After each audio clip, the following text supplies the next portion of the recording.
This course comprises a book entitled Persian Language Teaching.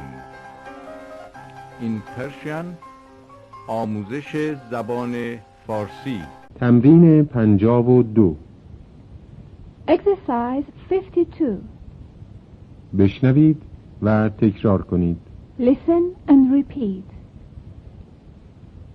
کتاب را خریدم.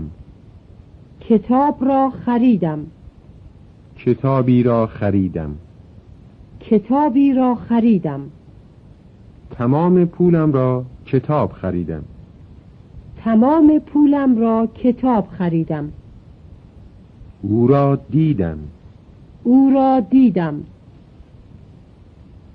خانه کوچک آنها را خریدم. خانه کوچک آنها را خریدم. دخترم با من به خانه آمد. دخترم با من به خانه آمد.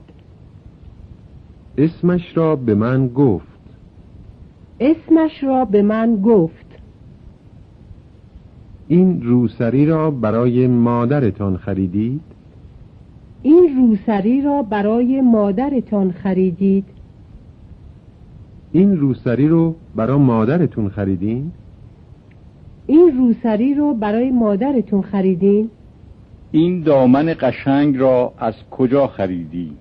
این دامن قشنگ را از کجا خریدی؟